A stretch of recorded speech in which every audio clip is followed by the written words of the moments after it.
Hey guys, this week has been a crazy week, so we don't really have a lot of footage.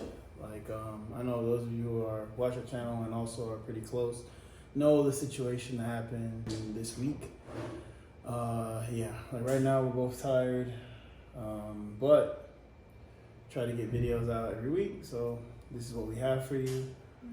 Essentially, just like a general what happened, and we'll go into the details. Bekah had to have emergency surgery, and this is the second time that we've had a member of his family in the hospital. So the first time kind of hurt us financially, and now the second time was even worse. Basically, we had to kick things in overdrive. Like, I've been working a lot, that's why you took over the channel, and so now I've been working a lot, and you were down kind of like bedridden for days. So essentially what happened is a lot of people in the community put together some things, paid for food, bought us groceries. Thank you everybody who contributed, for real. Like, I don't think y'all understand how much you helped. Like, there was one point, like the day, shout out Ron and Melissa, I know you're not gonna take this, but like the day I was in the kitchen, Becca's in the bed, the kids are running around the house, I have a call with a student in a few minutes. And the dishes need to be done, the laundry needs to be done, food needs to be cooked. And I was like, the weight of everything hit me. It's like, now I'm really doing this for two.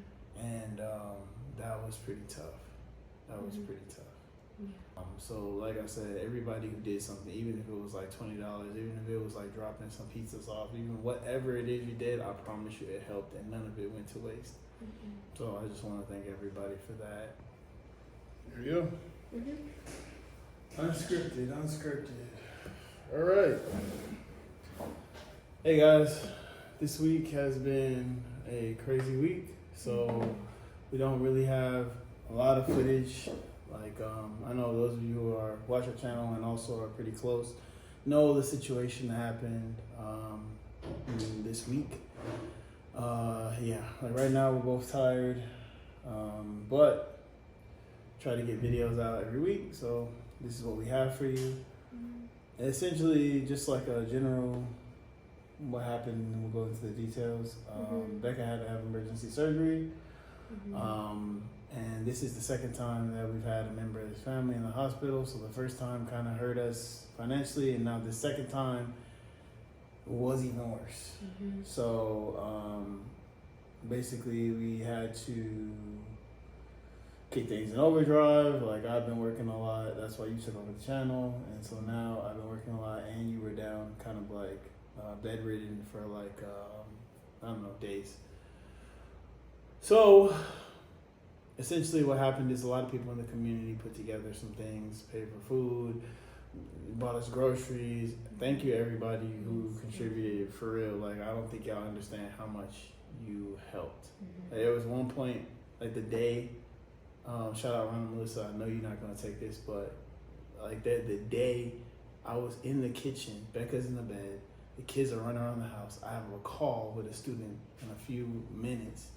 And the dishes need to be done, the laundry needs to be done, food needs to be cooked. And I was like, the weight of everything hit me. It's like, now I'm really doing this for two. And that was pretty tough. So like I said, everybody who did something, even if it was like $20, even if it was like dropping some pizzas off, even whatever it is you did, I promise you it helped, and none of it went to waste. So I just want to thank everybody for that. But we're good, and we're gonna get back on our feet, whether it takes, whatever's going on. So last Friday morning, I woke up and my abdomen just felt really off, like really tight and bloated and uncomfortable. And I had like very little sleep that night, and I had just not really taking care of myself the day before very well in terms of like food or whatever. So I was like, okay, well, that's probably just what this is, just my stomach being weird because I didn't get any sleep. And as the day went on, it just got worse and worse and worse, and I had like no appetite. I remember trying to eat something just because I felt like I've been breastfeeding and taking care of a kid. I should probably fuel myself.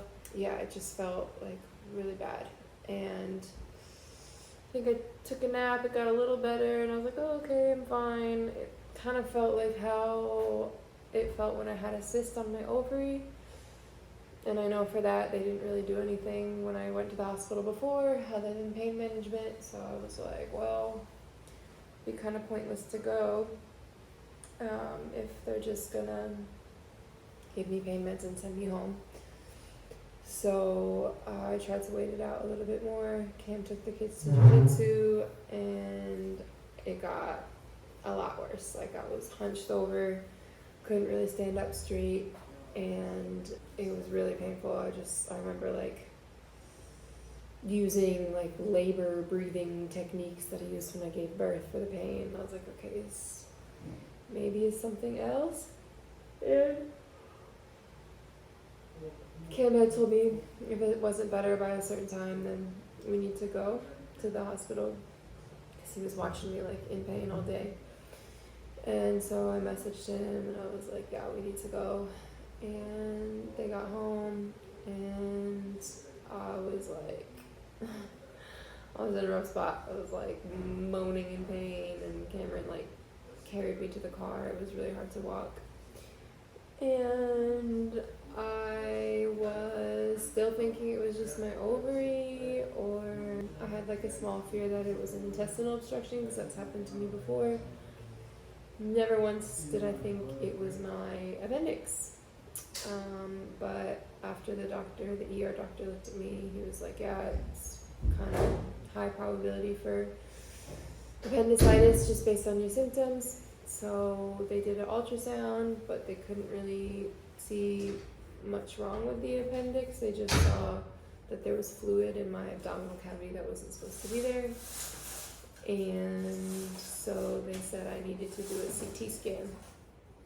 And already I'm still thinking like, I don't know, I'm just gonna get medicine or something and go home. And yeah, so when they did the CT scan, they had told me, they're like, if it's your appendix, you need to have it out. But I was like, yeah, whatever, it'll be fine. Did the CT scan, and the doctor was like, yeah, you have appendicitis, you need to have surgery in like 2 hours. And I was like, what the fuck? Like, what the hell? This is not what I wanted. I really am like, I don't know, I even asked, I was like, is there another way? Like, can you give me antibiotics? Can I do something else? Like, do you have to cut me open? Do I have to go under like anesthesia for real? Like, actual surgery? And they're like, yeah, you need actual surgery.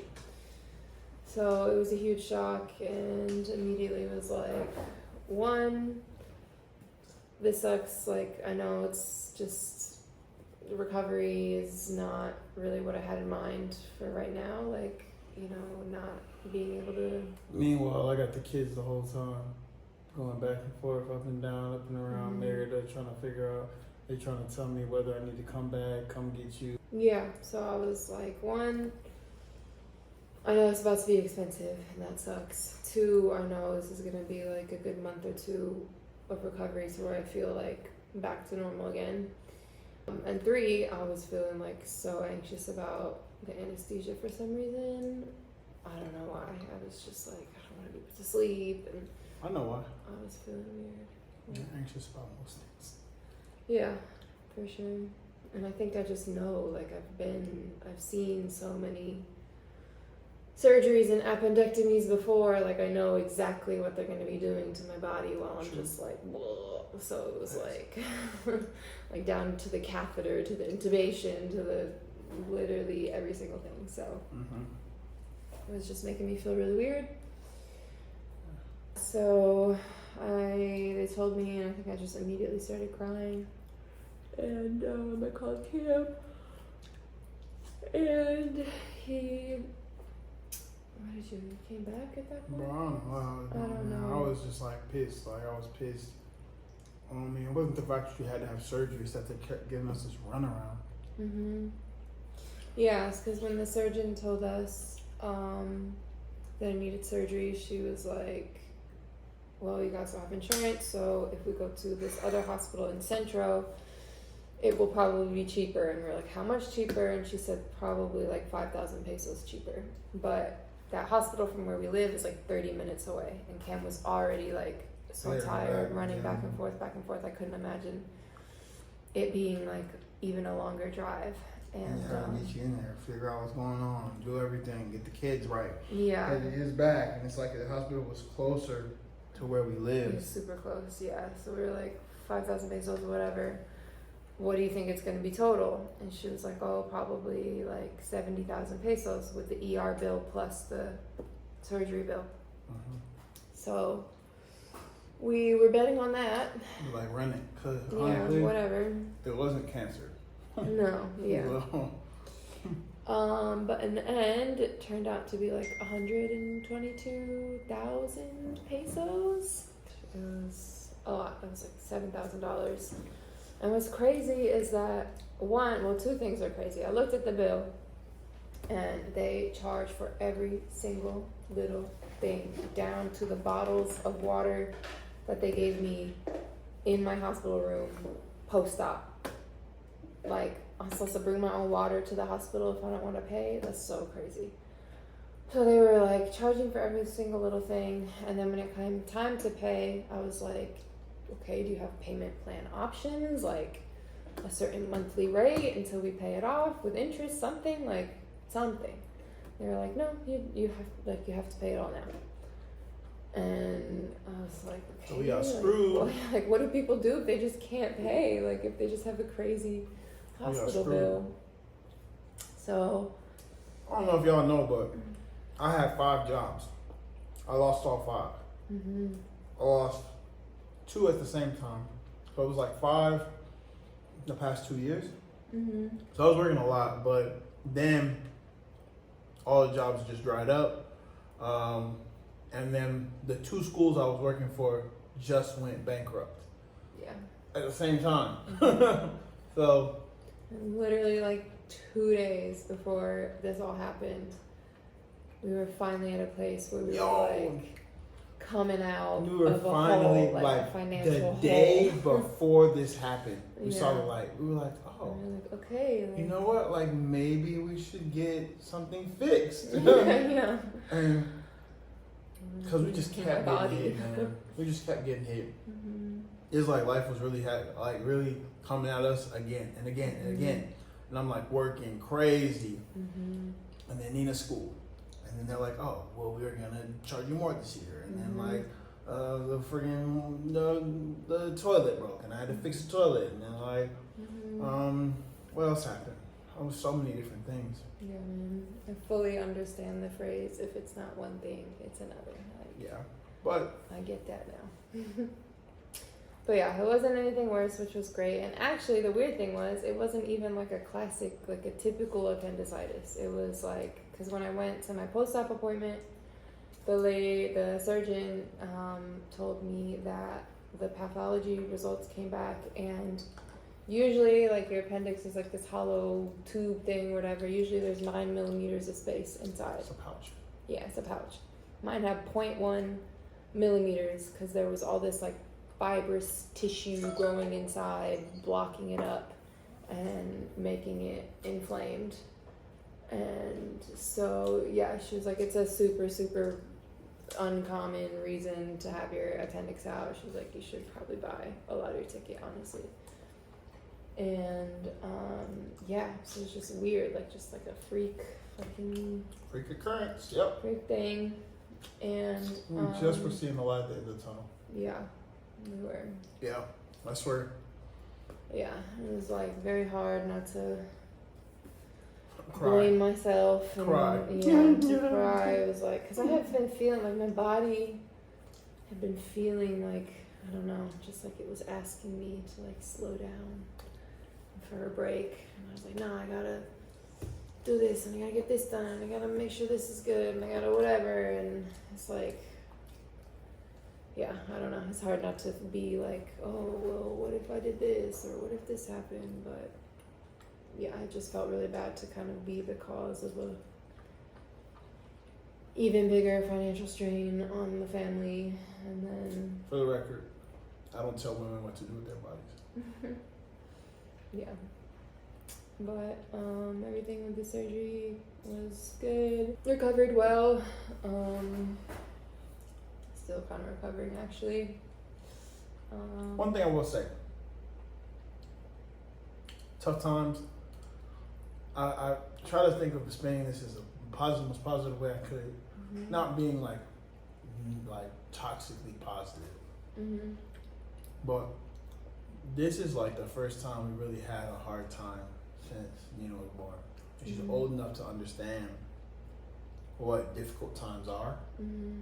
So we kind of get the opportunity to show her what a hard time is. Mm-hmm.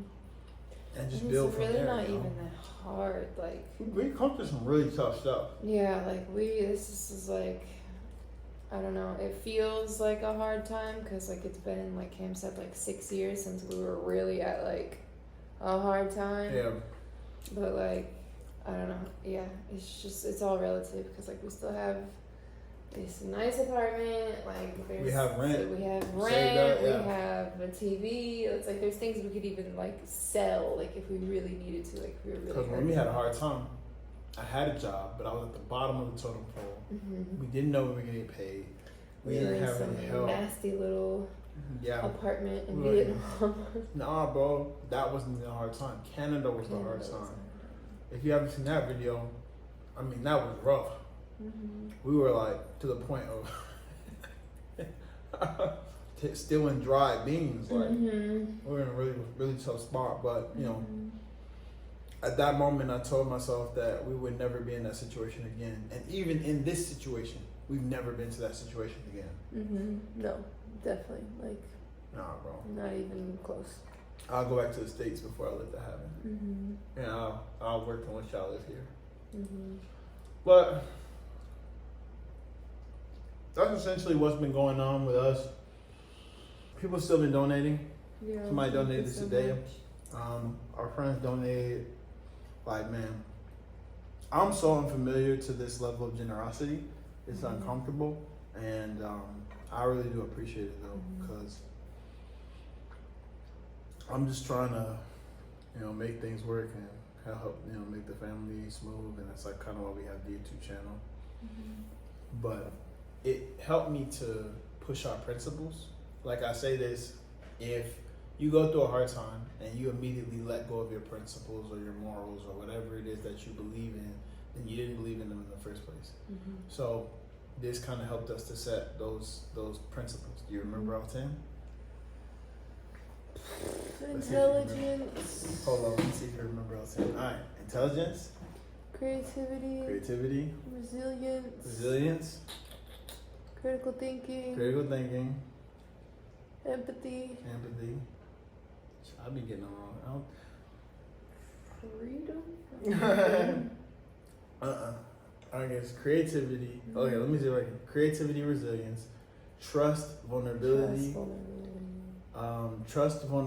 communication, knowledge. Mm-hmm. Empathy. I don't think empathy, because I remember critical thinking, civic duty. Mm-hmm. Empathy was one. Mm-hmm. Empathy was wisdom one, Yeah, I think so. and wisdom was the last one. Mm-hmm. Cool. Yeah. Mhm. So we just kind of been going over those principles that we push and double down. And I was talking to Nina about them and just reflecting on those things and not focusing on like, oh, we need a bunch of money to function and this is what our life is about, is things. It's like we have each other and this is what's important. Mm-hmm. Your health. We have our health. Yeah. That's important. Mm-hmm. So yeah, just trying to really use the time to recalibrate. Yeah. That makes sense. We're down, we're not done. Mm-hmm. Thanks for watching the video. If you watched up to this point. We'll have more footage about everything that happened in the weeks leading up to it. Hopefully soon, probably Mhm. next week. Like use that footage for next week. Mm-hmm. Yeah. I'm gonna finish this Adam Mama and then we'll finish the video. Do you have anything else you want to talk about? I don't know, like just feel like a lot of my people I knew from the States were like, oh my God, you're having surgery in Mexico. Like, are you gonna be okay? And For it's real? like, yeah. It was like that. Both is weird. Yeah. And, yeah, like it's some third world country or something. It's like remember that we walked in, when you came to the hospital room, it was like, dang, this is like a Yo, that was the best hospital room I've ever been in, bro. Yeah. Malik seen that thing too. Yeah. Had cool crossing. Crossing was kind of expensive on the wall. Yeah, like there's good healthcare here. People are trained just as well as they are anywhere else in the world. I think if not better. Yeah, and yeah, honestly, other than the whole price, misleading about the price thing, like the surgeon, she was really great. My anesthesiologist was really awesome too. Felt good to have all woman healthcare team. Fire. Yeah. Yeah. Definitely made me feel like less chance of weird stuff happening while I'm under anesthesia. For sure. 'Cause you know it's mostly men.